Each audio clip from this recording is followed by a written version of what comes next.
Iran में एक इलाका है इस्फ़हान। इस्फ़हान किसी ज़माने में मुल्क फ़ारस का इलाका होता था। कई सौ साल पुरानी बात है। इस्फ़हान के ज़ई में एक जागीरदार के यहाँ एक बच्चा पैदा होता है। बच्चे का नाम रुज़बाह रखा जाता है। बच्चे के माता पिता जो जागीरदार होते हैं वो सभी लोग आग की पूजा करते हैं। रुज़बाह के घर में, उनके इलाके में अग्नि मंदिर होता है जिसकी देख रेख भी वही लोग किया करते हैं। उन्हीं के हाथ में पूरी सेवा उस मंदिर की होती है। रुज़बाह को बचपन से ही धार्मिक शिक्षा भी एक गुरु के शरण में दी जाती है और जागीरदारी की पढ़ाई भी रुज़बाह को पढ़ाई जाती है। रुज़बाह को घर से ज़्यादा बाहर निकलने की इजाज़त नहीं होती है। वो घर में उसी इलाके में उसी अहाते में अपनी पढ़ाई भी मुकम्मल करते हैं और धार्मिक पढ़ाई भी और दुनियावी जो जागीरदारी वगैरह की पढ़ाई थी वो भी पूरी करते हैं। मगर रुज़बाह के दिलो दिमाग में कभी ये ख्याल आते रहते थे कि शायद कोई और धर्म भी हो सकता है जो हमारे धर्म से बेहतर हो। शायद जो उपासना हम करते हैं वो तरीका सही ना होकर कोई और तरीका भी हो सकता है, या ईश्वर प्राप्ति का कोई और मार्ग भी हो सकता है। इन्हीं कश्मकश में, इसी जद्दोजहद में कभी कभी वो अपने गुरु से भी ऐसे सवाल कर बैठते जिनसे गुरु अचंभे में पड़ जाते, आश्चर्यचकित हो जाते कि ये बच्चा कैसे सवाल करता है। खैर, रुज़बाह तो रुज़बाह ठहरे। रुज़बाह जब जवानी को पहुंचते हैं, जब बड़े होते हैं, तो इनका संपर्क ईसाइयों से हो जाता है। अब संपर्क की दो वजह बताई जाती है। कुछ का कहना है कि रुज़बाह अकेले में एक दिन तलाई के किनारे बैठे थे। उस तलाई के दूसरे छोर पर एक व्यक्ति घायल अवस्था में आके गिर पड़ता है। वो पानी की तलाश में आता है मगर पानी ले नहीं पाता। रुज़बाह फ़ौरन दौड़ते हैं, उसकी सहायता करते हैं, उसकी मदद करते हैं और उस व्यक्ति के पास जो मशक होती है पानी की, रुज़बाह उस मशक को भर के उस व्यक्ति को उठाते हैं और उस व्यक्ति को उसके अपने गिरोह तक, उसके अपने दल तक पहुंचा देते हैं। और वो जो गिरोह होता है, वो जो दल होता है, वो ईसाइयों का होता है। इस तरह रुज़बाह का संपर्क ईसाइयों से होता है। एक वजह ये भी बताई जाती है कि रुज़बाह को इनके पिता ने किसी कारोबारी काम के सिलसिले में बाहर भेजा, तो रास्ते में एक चर्च पड़ता है और रुज़बाह उस चर्च को बड़े गौर से देखते हैं। उसमें कुछ लोग प्रे कर रहे होते हैं, इबादत कर रहे होते हैं, पूजा कर रहे होते हैं। और रुज़बाह को उन लोगों की इबादत का जो तरीक़ा होता है, प्रे के जो रूल्स होते हैं, जो सिस्टम होता है, वो बहुत पसंद आता है। और रुज़बाह उनसे काफ़ी इम्प्रेस्ड होते हैं, मुतासिर होते हैं और रुज़बाह ईसाई धर्म को और समझने की कोशिश करते हैं। जैसे ही रुज़बाह ईसाइयों के संपर्क में आते हैं, संपर्क इनसे बढ़ाते हैं और रुज़बाह धीरे धीरे ईसाई होने लगते हैं और ईसाई मज़हब कबूल कर लेते हैं और ये ईसाई हो जाते हैं। ईसाई होकर जब घर लौटते हैं तो घर वाले काफ़ी नाराज़ होते हैं। रुज़बाह का बहिष्कार किया जाता है, डांट पड़ती है कि तुम खुद अग्नि मंदिर के सेवक हो और ये देख रेख इस मंदिर की और हमारे धर्म की सारी तुम्हारे हाथ में है, और तुम अगर धर्म बदल दोगे तो हम ज़माने को क्या जवाब देंगे, लोगों को क्या मुंह दिखाएंगे। रुज़बाह को काफ़ी समझाया जाता है मगर रुज़बाह घर वालों की बात नहीं मानते और घर छोड़कर निकल जाते हैं। घर छोड़कर निकलने के बाद रुज़बाह को तलाश होती है किसी राहिब की। राहिब जो ईसाई धर्म के पादरी होते हैं, या जिन्हें आचार्य कहें, आप आलिम कहें, ज्ञानी कहें, बुद्धिमान कहें, जो मतलब बड़े गुरु होते हैं, उनकी तलाश में निकलते हैं और कोशिश करने पर पा भी लेते हैं एक गुरु को। उन गुरु की शरण में रुज़बाह कई साल तक ईसाई धर्म को गहराई से समझने की कोशिश करते हैं, समझते हैं और बहुत कुछ सीखने मिलता है। रुज़बा को नई नई बातें पता चलती हैं और अच्छा लगता है गुरु की शरण में। मगर जब इन गुरु का समय अंतिम करीब आता है, मृत्यु का समय करीब आता है, तब रुज़बा को पता चलता है कि ये गुरु तो चोर निकले।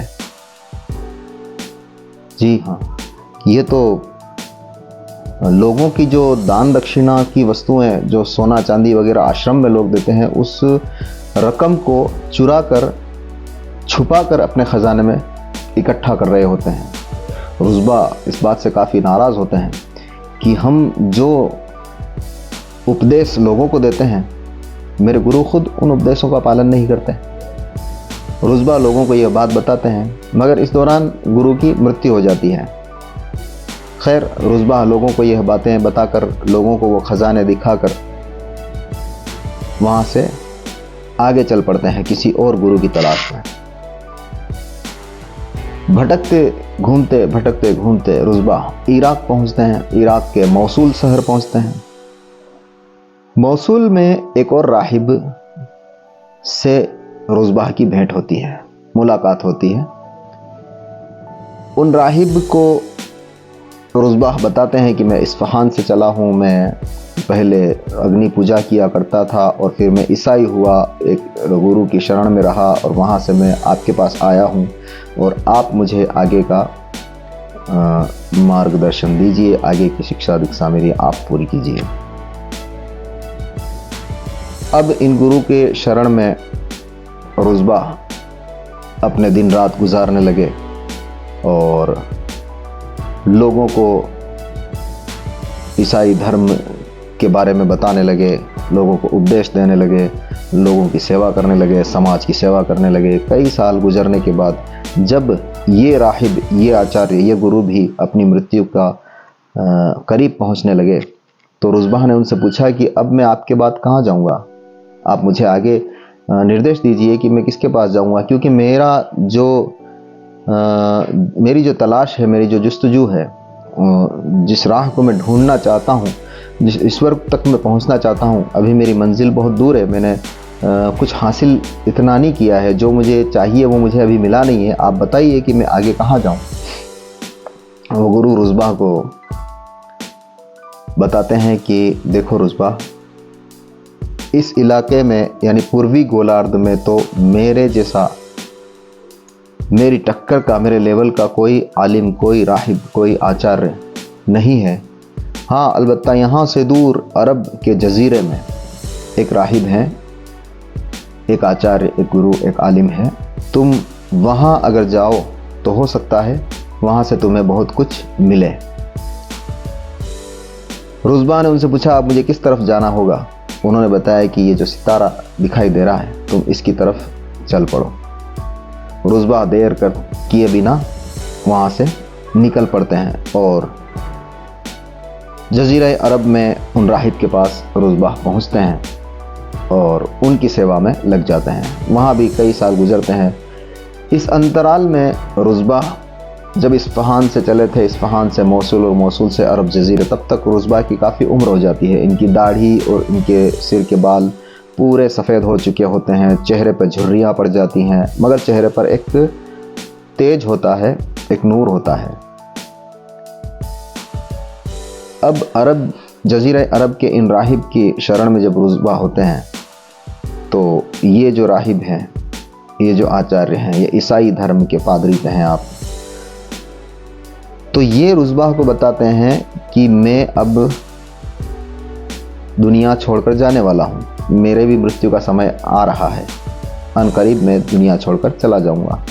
मगर तुम्हें एक राज की बात बता दूँ, जो मेरे जीवन भर का शोध है और जो मैंने अपने गुरुओं से सीखा है। मेरी उम्र हो चुकी है, मगर तुम्हारी उम्र अभी बाकी है। अब मेरे मुकाबले का तुम्हें इस संसार में कोई मिलने वाला नहीं है, मगर हाँ, तुम्हारी रहते जीवन तक अगर तुम पालो तो वो ज़माना आने वाला है कि जिस ज़माने में नबी आखिरुज़्ज़मा, ईश्वर के आखिरी दूत, अल्लाह के आखिरी पैगंबर मोहम्मद मुस्तफ़ा सल्लल्लाहु अलैहि वसल्लम इस दुनिया में तशरीफ़ लाएंगे, वो आएंगे, और अगर तुम्हारी उनसे मुलाकात हो तो उनसे मेरा सलाम अर्ज़ करना, और वही तुमको आखिरी मंजिल तक पहुंचाएंगे। रुज़बाह ने कहा कि अब मैं उन्हें कैसे पहचानूंगा और वो मुझे कहाँ मिलेंगे। राहिब ने बताया कि यहाँ से तुम्हें यसरब जाना होगा, और यसरब उस ज़माने में मदीना को कहा जाता था, जो आज अरब में मदीना है, उसका पुराना नाम यसरब है। कि यहाँ से तुम्हें यसरब जाना होगा, और वो जो शख्सियत तुम्हें मिलेगी उनकी मैं 3 निशानियाँ तुम्हें बता देता हूँ। पहली निशानी तो ये है कि वो सदका नहीं लेंगे, सदका यानी दान दक्षिणा नहीं लेंगे। हाँ, अगर गिफ्ट तुम दोगे, हदिया तुम दोगे तो वो ले लेंगे। दूसरा, उनकी भवें जो हैं उनकी नैनें आपस में मिली हुई होंगी। और तीसरा, उनके कंधों के नीचे कमर पर एक निशान होगा जिसे मोहरे नबूवत कहा जाएगा। और ये भी कि उनके अपने ही लोग, उनकी अपनी ही कौम के लोग उन्हें जादूगर कहेंगे, उन्हें काहिन कहेंगे, उन्हें जालसाज कहेंगे, और तरह तरह के इल्ज़ामात उन पर लगाएंगे। इन निशानियों से तुम उन्हें पहचान सकोगे और तुम उन तक पहुंच पाओगे। अब रुज़बाह इन गुरु को भी इनसे इजाज़त लेकर के छोड़कर इन गुरु को और चल पड़ते हैं। लेकिन अब आगे जाने के लिए रुज़बाह के पास कोई इंतज़ाम नहीं होता है, कोई मालो ज़र नहीं होता है, कोई ज़्यादा सफ़र नहीं होता। रुज़बाह का संपर्क एक काफ़िले से, एक गिरोह से होता है, जो दल यसरब की तरफ जा रहा होता है।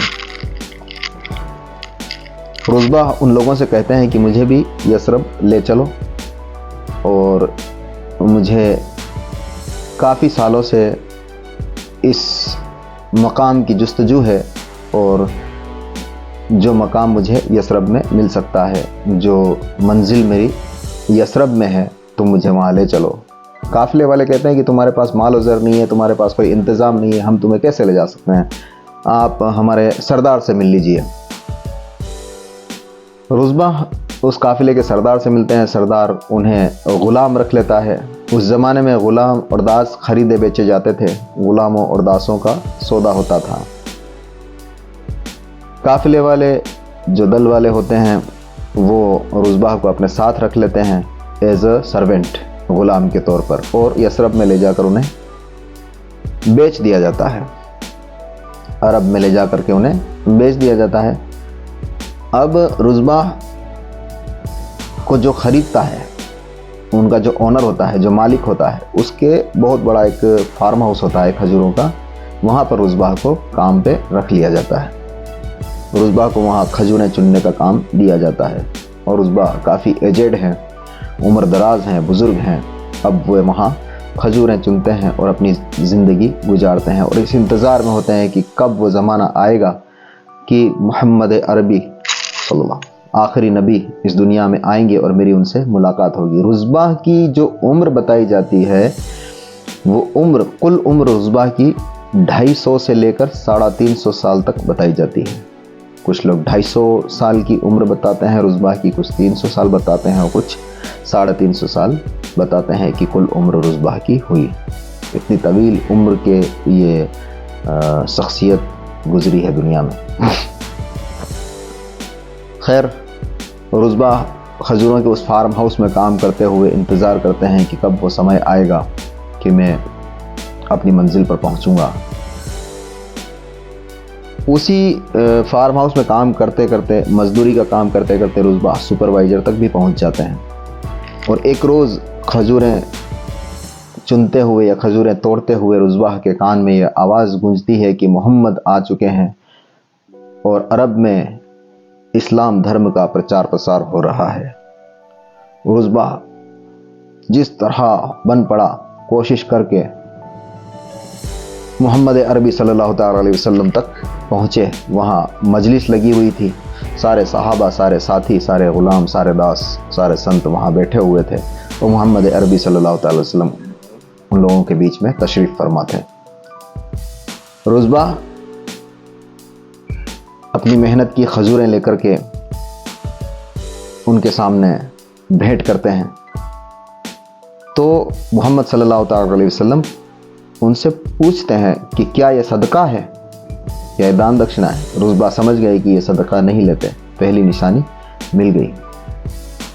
काफ़ी देर बाद रुज़बा जवाब देते हैं कि जी नहीं, ये हदिया है, ये तोहफ़ा है, ये गिफ्ट है।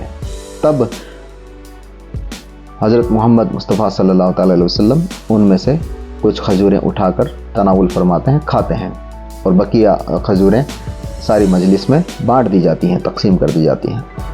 फिर रुज़बा रो पड़ते हैं, खुशी के आंसू छलक पड़ते हैं, और रुज़बा बताते हैं कि मैं बरसों से चला हूँ, कई बरस हो गए हैं मुझे, मैं इस्फहान से चला, मेरी ज़बान भी, मेरी लैंग्वेज भी अलग है, अरबी भी मुझे आती नहीं, यहाँ तक पहुँचने में मुझे काफ़ी समस्याओं का सामना करना पड़ा, काफ़ी दिक्कतें आई मुझे।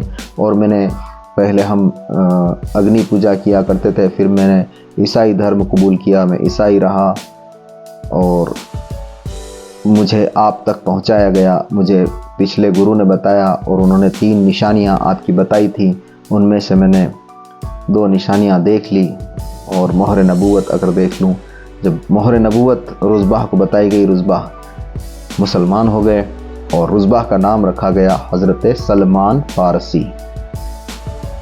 सलमान मुहम्मदी भी कहा जाता है, क्योंकि मोहम्मद सल्लल्लाहु अलैहि वसल्लम ने फरमाया था कि रुज़बा को सलमान मुहम्मदी कहा जाए। तो सलमान फ़ारसी, सलमान मुहम्मदी अब मुसलमान हो चुके हैं, मगर हैं किसी दूसरे के ग़ुलाम, किसी दूसरे के सर्वेंट हैं। तो अब ख़रीदने की बात आई कि भाई इन्हें आज़ाद कैसे करवाया जाए। तो रुज़बा के मालिक से जब कीमत पूछी गई रुज़बा की कि तुम क्या डिमांड करते हो, तुम्हारी क्या डिमांड है, और रुज़बा की क्या कीमत लगा रखी है तुमने, तो उनके मालिक ने जो कीमत बताई वो हर आम आदमी के बस की बात नहीं होती कि वो चुका दे। कि मालिक ने कीमत बताई कि 300 खजूरों के ऐसे दरख्त जो फलदार हों, और उस वक्त खजूरों का मौसम भी नहीं था,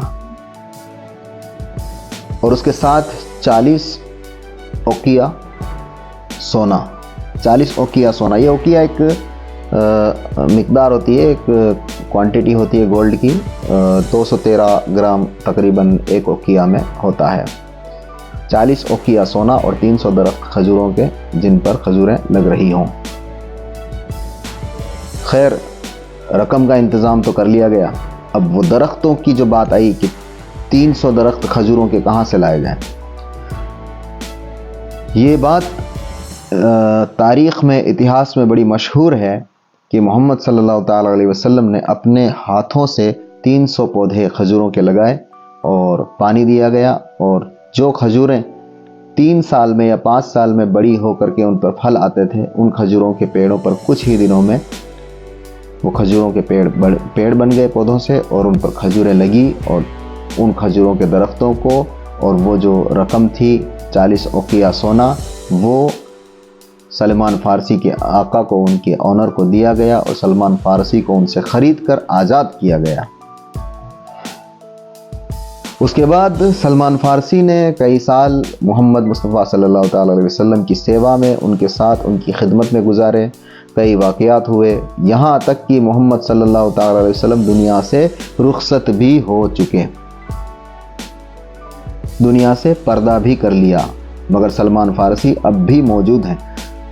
फिर वहाँ से मोहम्मद सल्लल्लाहु अलैहि वसल्लम के वफ़ात के बाद, उनके इंतकाल के बाद, उनके पर्दा फरमाने के बाद, सलमान फ़ारसी फिर से रिटर्न होते हैं इराक़ की तरफ, और इराक़ के मदियन में आ जाते हैं।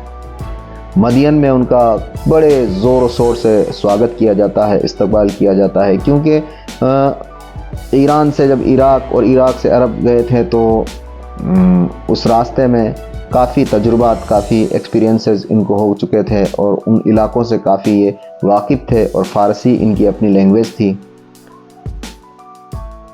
वो अरबी भी काफ़ी कुछ अरब में रहकर सीख चुके थे। तो मदियन में काफ़ी इन्होंने धर्म इस्लाम की खिदमत की और आज मदियन में इनका बहुत बड़ा श्राइन है, बहुत बड़ी दरगाह है, बहुत बड़ा मज़ार बना हुआ है। काफ़ी लोग ज़ियारत के लिए जाते हैं और फैज़ हासिल करते हैं। ये हैं हज़रत सलमान फ़ारसी और इनकी जो पुण्यतिथि है, इनका जो यौम विसाल है वो 10 रजब है। अभी ये रजब का ही महीना चल रहा है, आज 10 या 11 तारीख रजब की हो गई है और यही इनके विसाल की तारीख़ है।